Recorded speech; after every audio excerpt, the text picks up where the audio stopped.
Welcome to Sunshine Cathedral's Queer God Squad. It's Tuesday, January 7th, 2025. I am Bishop Darrell Watkins, the senior minister here at the Sunshine Cathedral. And with me, of course, is Sunshine Cathedral's executive minister. He's also my husband, Bishop Robert Griffin, and Sunshine Cathedral's Minister of Connections, the Reverend Dr. Ann Atwell. Visit sunshinecathedral.org to learn more about our progressive faith community and how you can be a part of it no matter where you live in the world. And if you live in South Florida, be sure to check out the Sunshine Cathedral Center for the Performing Arts, offering entertainment for the LGBTQ+ community to benefit the LGBTQ+ community. If you enjoy the Queer God Squad, please share this or other episodes with your friends, family, and social media communities. At Sunshine Cathedral, we want you to know that you are God's miracle, not God's mistake. This is the Sunshine Cathedral perspective. Queer Christianity comforts the afflicted and afflicts the comfortable.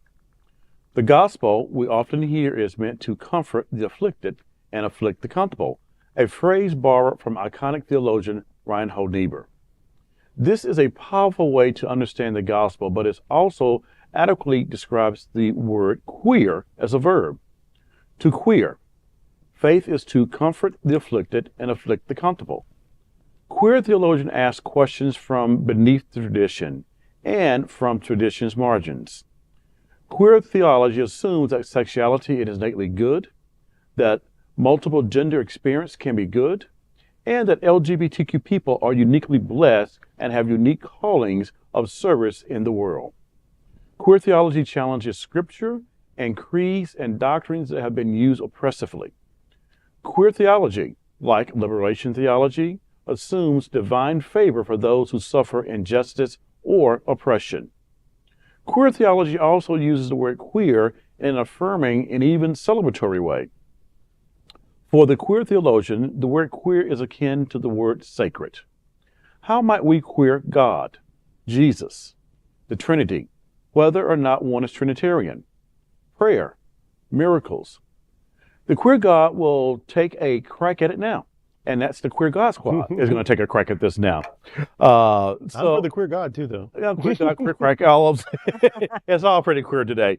But as we think about the Christian community confronting the comfort the afflicted and afflict the comfortable, that is a lawful message that I think we have all in ministry, whether we intentionally or unintentionally have done it.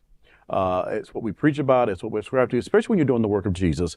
If you're doing the work of Jesus, you're going to confront probably your own self sometimes, but also confront others and also bring comfort and afflict others as well. Because it's one of those messages that it doesn't leave us where it found us. It often challenges us to rethink what it means to be about our childhood to where we are now. It often is an opportunity, especially in the queer theology context, to even understand what does queer mean to me today. As growing up, it was always gay or lesbians and then other words. But to live in a queer context and understand queer theology and how it moves me and shapes me today, how it even today afflicts me and brings me comfort, is a challenge because we are living in a very different world and we see different things that are happening around us all the time. And we always are trying to bring meaning to the word queer. And I like that queer as a verb because queer as a verb means something is in action. It's moving. And that's how I like to think about us as being queer folks today, is that we are in action. We're not settling for the status quo. We are challenging things. At the same time, we're bringing comfort. And we're just not going to take the status quo in that area for gamut. It's ours to own and ours to share. Yeah, queer theology is very comforting to marginalized people. That's what it's for. To empower people who have been targeted, who have been erased, who have been their voice not heard. Queer theology is from the margin, it's from underneath.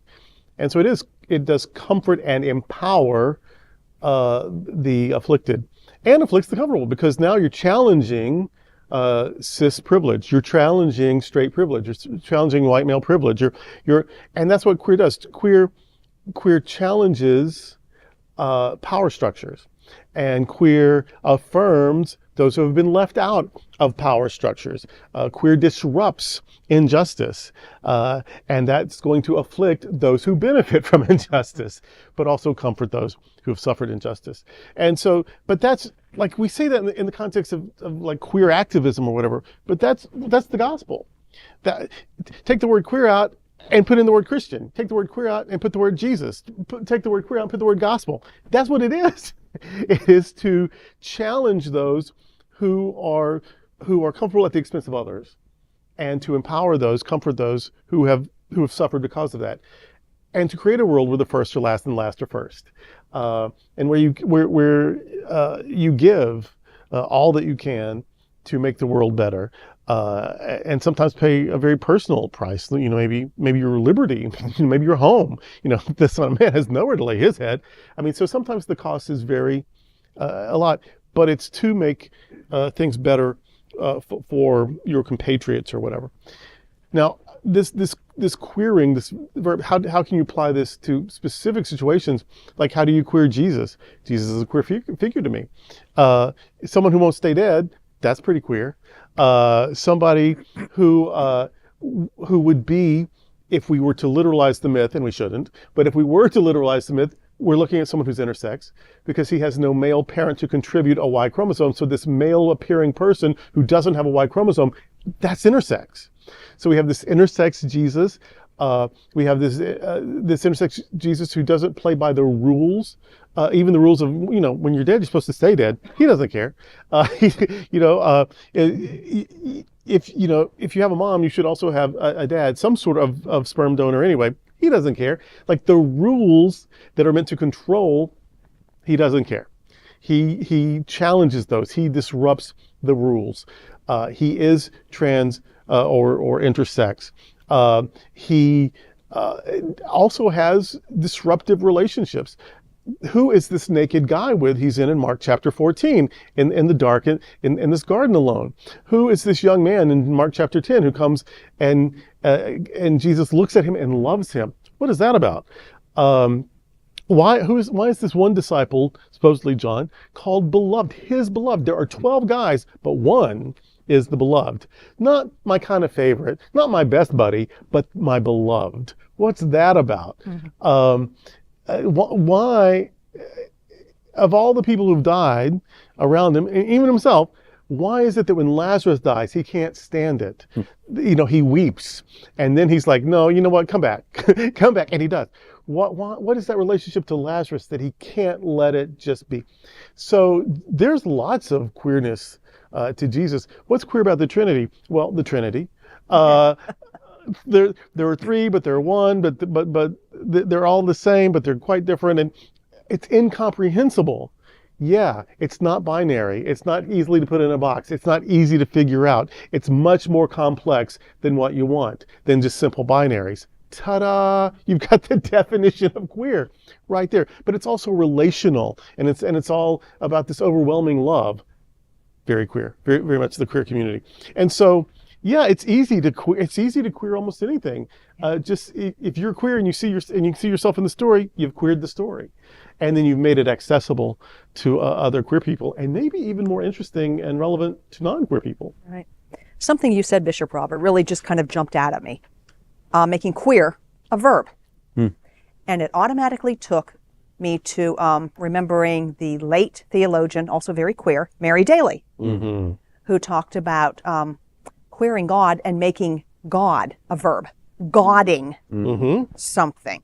And that is a very, very different way of looking at God. And I'm wondering how many other words that we could use for something like that, changing it, making it a verb, a very queer way of looking at that kind of thing.